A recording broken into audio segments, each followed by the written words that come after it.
మాత్రమే చేసుకుంటున్నాం. రబీలో మళ్ళీ చేసుకునేదానికి అవకాశం ఉంటుంది. అలాగే సమ్మర్లో కూడా 3వసారి కూడా మనం ఈ కార్యక్రమం మనం చేసుకునేదానికి అవకాశం ఉంటుంది. కాబట్టి దయచేసి రైతాంగము ఇప్పుడు ఎవరైనా రాని వాళ్ళు ఎవరైనా ఉంటే ఇప్పుడు ప్రస్తుతానికైతే ఆర్ఎస్కే సిబ్బందికి అప్లోడ్ చేసే అవకాశం ఉంది. దాన్ని డిజేబుల్ చేశారు. సో ఈ కార్యక్రమం అయిపోయిన వెంటనే మళ్ళీ వాళ్ళ లాగిన్లో మీరు గ్రీవెన్స్ రూపంలో ఎవరైనా హక్కుదారులు నుండి ఎలిజిబిలిటీ ఉండే రైతులు ఎవరైనా ఉంటే ఆర్ఎస్కే సిబ్బంది ద్వారా మళ్ళీ మీరు ఎలిజిబిలిటీలోకి తెచ్చేయడానికి ప్రయత్నాలు జరుగుతున్నాయి. అలాగే రెవెన్యూ డిపార్ట్మెంట్ ద్వారా కొన్ని ఇష్యూస్ ఉన్నాయి. అవి రిజాల్వ్ అయ్యేదానికి కూడా మనం పెద్ద ఎత్తున ప్రయత్నం చేస్తున్నాం. దాదాపు 15,000 అకౌంట్స్ పెండింగ్లో ఉన్నాయి.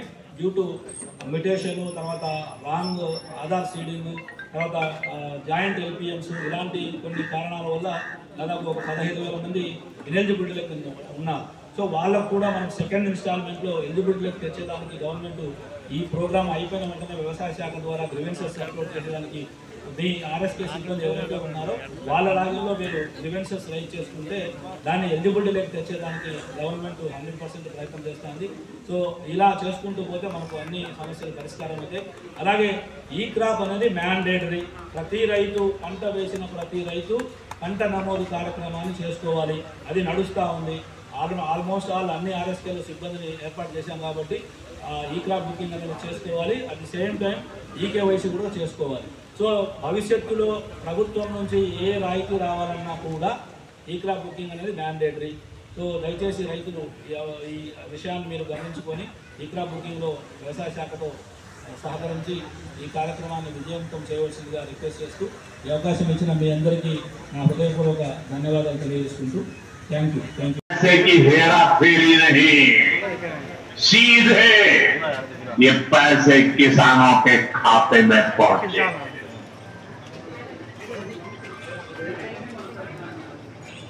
और मोदी ने ये परमानेंट व्यवस्था बना दी है। ना लीकेज के न गरीब का हक छीना जाएगा। साथियों, मोदी के का मंत्र है उतनी ज्यादा प्राथमिकता।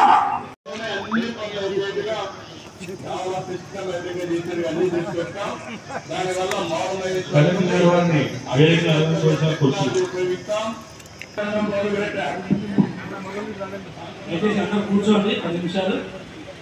గౌరవనీయులు జిల్లా కలెక్టర్ గారిని వేదికకి సాదరంగా ఆహ్వానిస్తూ కలెక్టర్ గారిని ఒకే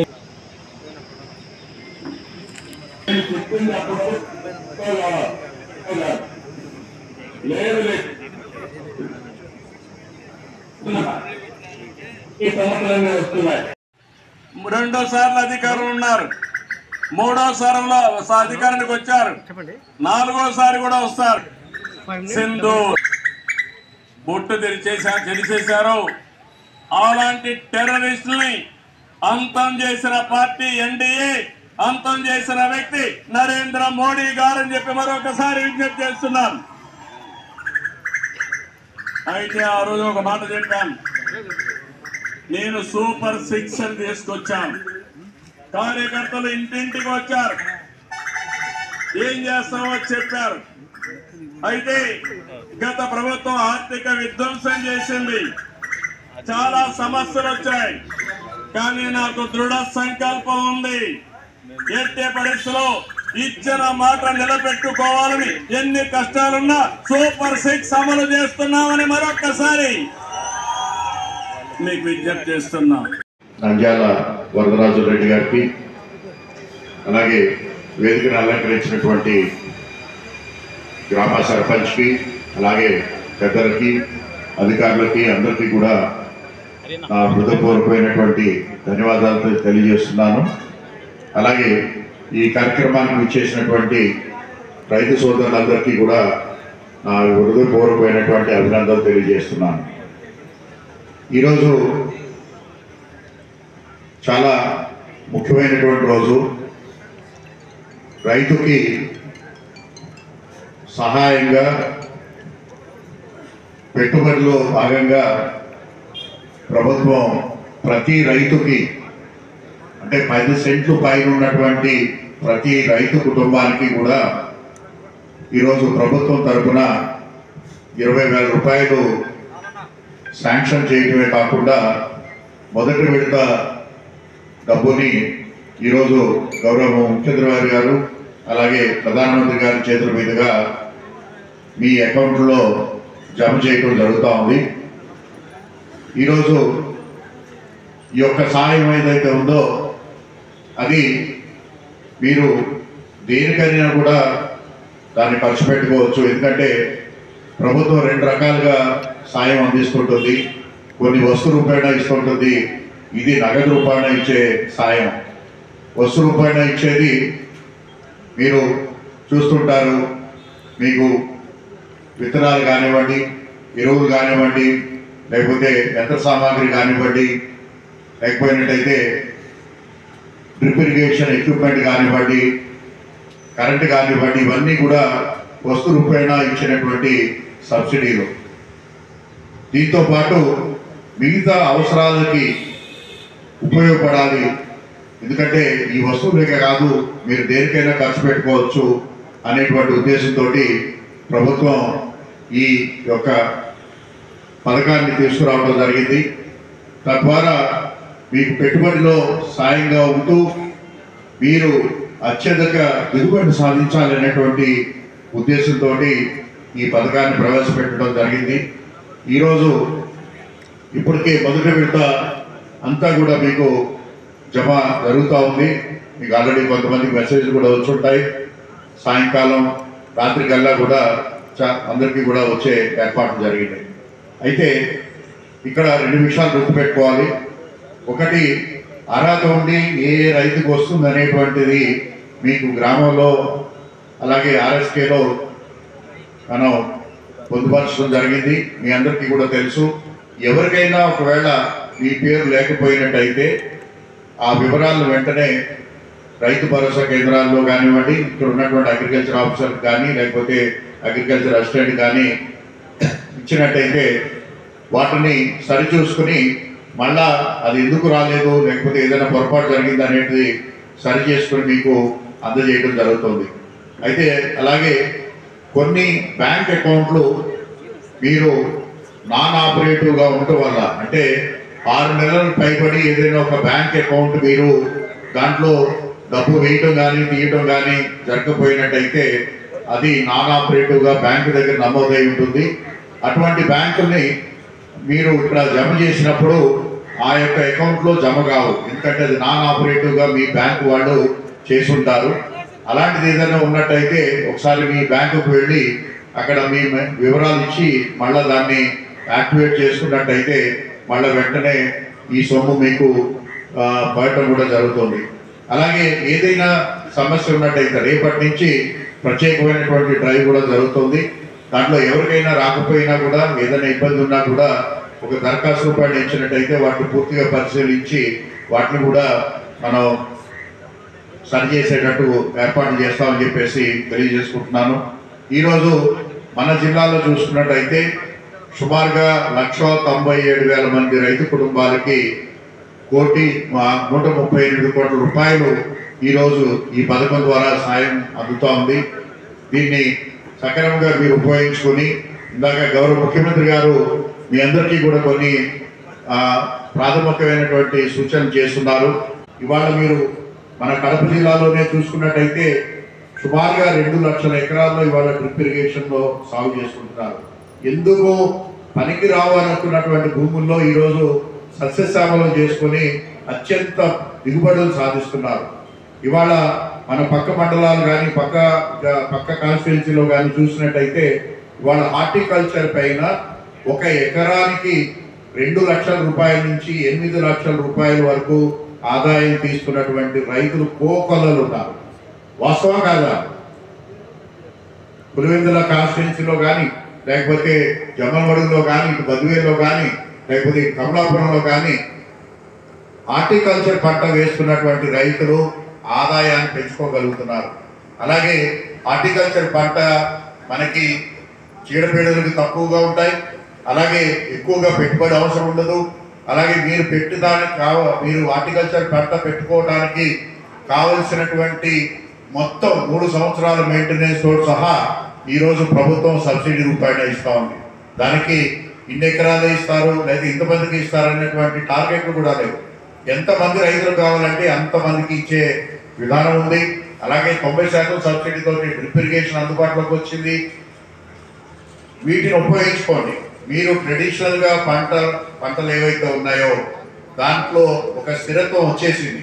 దానికి ఎకరానికి 20,000 30,000కు మించి మీరు ఎంత బ్రహ్మాండంగా పంట పండించినా కూడా దానికి ఆదాయం పెరిగే అవకాశం లేదు. కానీ అదే ఎకరంలో నేను ఒక విషయం చెప్తున్నాను, మీరు ఇక్కడ వరి పంట పండిస్తున్నటువంటి ఎకరంలో ఒక ఎకరా మంచి దిగుబడి సాధిస్తే రైతుకి బాగా అంటే బాగా మిగిలేదు 30,000 రూపాయలు. అవునా కదా? అంతకన్నా ఎక్కువ మిగులుతుందా? మిగలదు. అది కూడా ఎక్కువే చెప్తున్నారు. అదే ఎకరా మీరు చీని చెట్లు వేస్తే సంవత్సరానికి మినిమం టు మినిమం 1,50,000 రూపాయలు తీస్తున్నారు. ఖర్చులు పోను 1,00,000 రూపాయలు దగ్గర రైతులకు మిగులుతుంది. అదే ఎకరం కదా, ఎకరం ఏం మారలేదు. ఒక ఎకరంలో 30,000 వస్తే అదే ఎకరంలో చీని చెట్లు పెట్టుకుంటే 1,00,000 రూపాయలు పైబడి ఆదాయం, నికర ఆదాయం వస్తూ ఉంది. మన అరటి పెట్టుకున్నటువంటి రైతులు ఉన్నారు, లేకపోతే మన పశువు పెట్టుకున్న రైతులు ఉన్నారు, లేకపోతే వెజిటబుల్స్ పెట్టుకున్నటువంటి రైతులు ఉన్నారు. ఎక్కడా కూడా 1,00,000 రూపాయలు తక్కువగా ఏ రైతు కూడా సంపాదించట్లేదు. అంటే ఆ యొక్క అవకాశం ఈరోజు మనకి టెక్నాలజీ అందుబాటులోకి వచ్చింది. నీటి వనరులు అందుబాటులో వచ్చినాయి. డ్రిప్ ఇరిగేషన్ తోటి ఫెర్టిగేషన్ విధానం కూడా వచ్చింది. దానివల్ల రైతుకి ఇంకా తక్కువ ఖర్చుతో ఎక్కువ దిగుబడి సాధించే అవకాశం వచ్చింది. పండ్ల తోటలకి 100కి 100% మీకు మొక్క పెట్టుకోవడానికి మొక్క ఖర్చు, గుంత ఖర్చు, దాంట్లో వేసే ఫెర్టిలైజర్ ఖర్చు, 3 సంవత్సరాలు కావాల్సినటువంటి మెయింటెనెన్స్ ఖర్చు, మీరు ఏ పంట పెట్టుకున్న హార్టికల్చర్లో ఇవాళ ఉచితంగా ఇది ఇవ్వడానికి ప్రభుత్వం సిద్ధంగా ఉంది. మీరు చేయాల్సిందంతా, మీరు ఎవరైతే ఆలోచన ఉందో మీ గ్రామంలో పనిచేసే హార్టికల్చర్ అసిస్టెంట్ కానీ, హార్టికల్చర్ ఆఫీసర్ కానీ, లేకపోతే మన ఎన్ఆర్జిఎస్ అధికారిని కానీ మీరు మీ విలీనెస్ ఇచ్చినట్టయితే మీరు ఎక్కడికి తిరగాల్సిన అవసరం లేదు, ఏ ఆఫీస్కి వెళ్ళాల్సిన అవసరం లేదు. అదే అధికారి మీ ఇంటి దగ్గరికి వచ్చి మీకు శాంక్షన్ ఇచ్చి మీకు డైరెక్ట్గా బ్యాంకులో డబ్బులు పడే విధంగా ఈరోజు ఏర్పాట్లు చేస్తున్నాం. దయచేసి ఉపయోగించుకోండి, ఆలోచించండి, మీ పేరుదండి.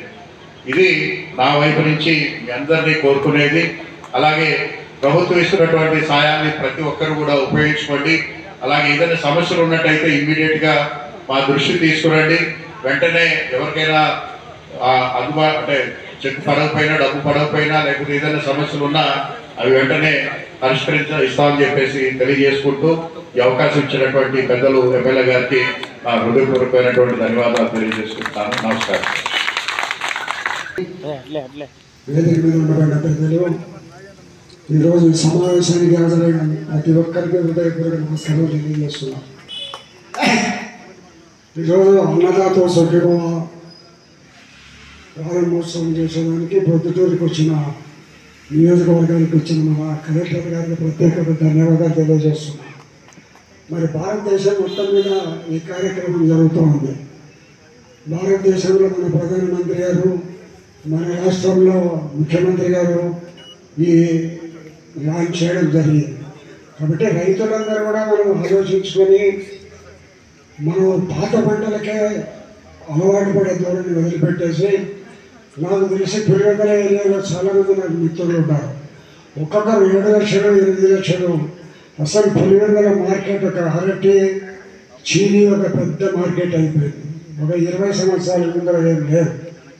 అటువంటి పరిస్థితి ఉండేటప్పుడు రైతులందరూ కూడా మార్పు చెందాలా, పాత పంటలు వేసుకొని మనం ఎదుగు బొదుగు లేకుండా ఉండేదానికంటే పంటల మార్పిడి చేసుకునే దానివల్ల మనము మన కుటుంబాలు బాగుపడేదానికి అవకాశం ఉంటుంది.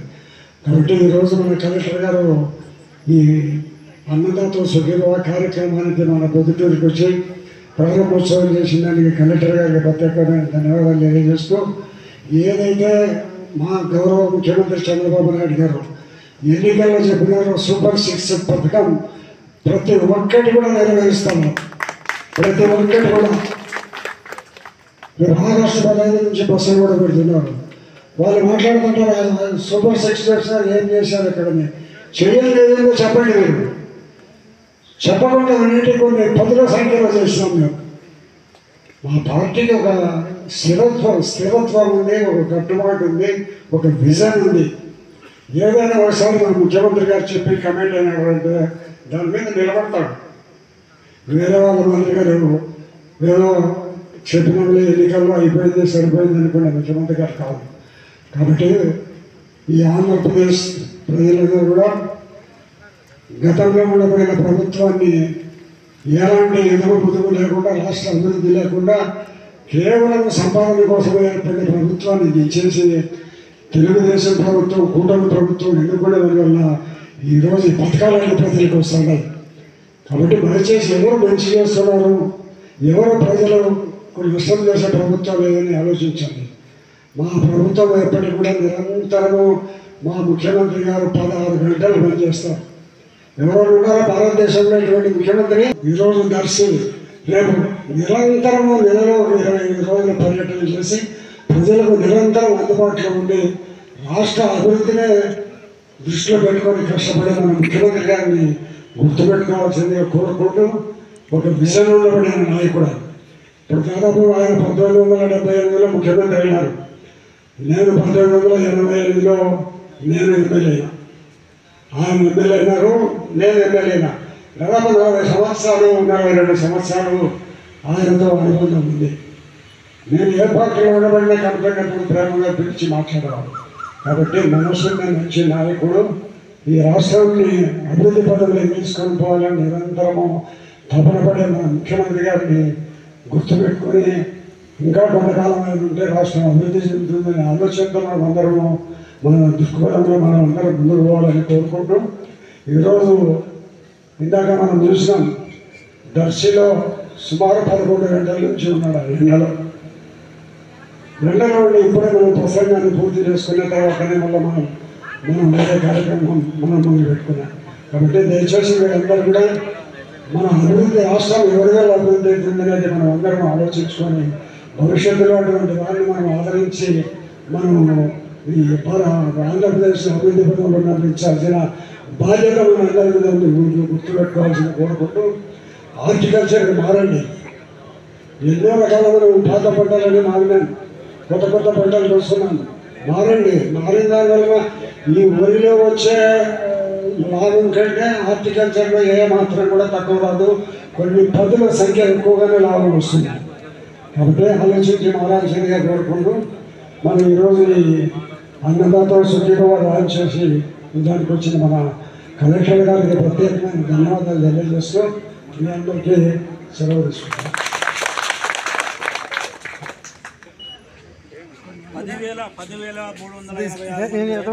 10,350 రైతులు పిలిచిన సుధాకర్ అన్న ముందు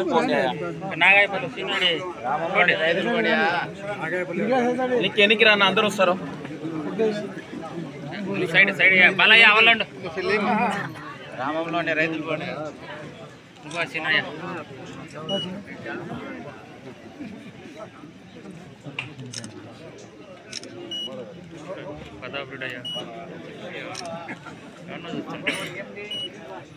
ఓకే సార్.